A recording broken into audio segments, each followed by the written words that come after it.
Engineering course at WIS Negros College, Bacolod City, Negros Occidental, wherein we call it now Negros Island.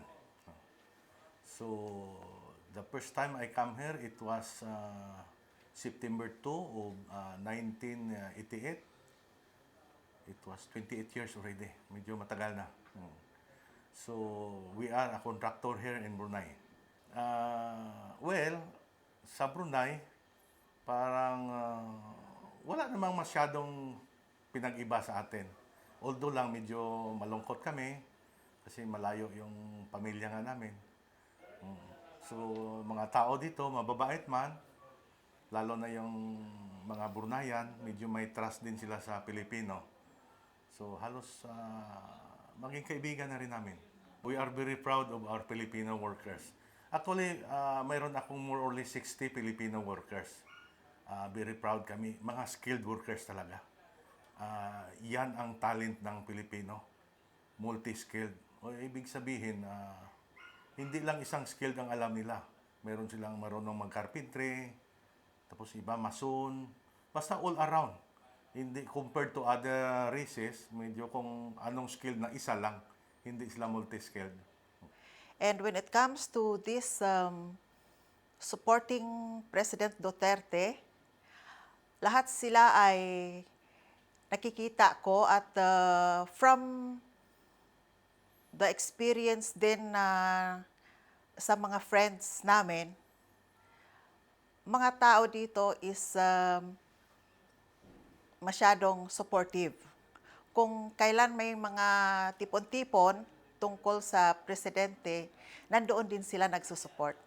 During magkakampanya, noon kasi akala namin hindi tatakbo eh. Kaya medyo malungkot kami noon. Nang mag-confirm na nga tatakbo, so medyo halos buong OFW ng Brunei. Because parang gusto na namin parang may pagbabago. So nangyari doon kasi mga Filipino workers namin, kinausap ko, itong during election, na i-convince niyo yung pamilya ninyo sa Pilipinas na susuportahan natin si Presidente Digong.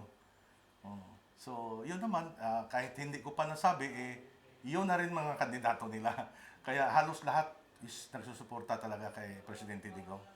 We are supporting him sa war niya against drugs. Kaya sana mawala na yung mga ganong drugs sa atin. Kasi parang cancer na yan sa atin.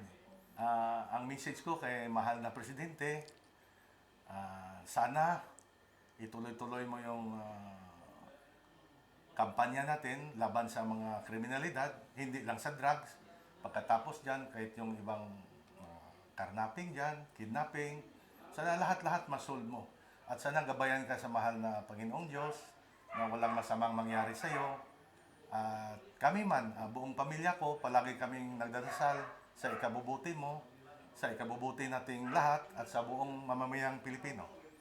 My message to the President Digong, we wish you good luck sa lahat ng mga ginagawa nyo para sa kabutihan ng sambayang Pilipino at sa lahat ng mga Pilipino na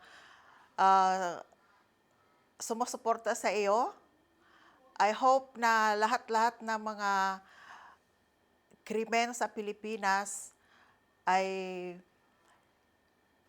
matapos na at sumusuporta kami sa iyo sa lahat ng mga ano pang gagawin nyo para sa kabutihan ng mga tao. Sana bigyan pa kayo ng Panginoon ng matagal na buhay at magagampanan pa ninyo yung katungkulan nyo bilang presidente na magbigay ng changes sa ating sambayanang Pilipino at sa buong Pilipinas.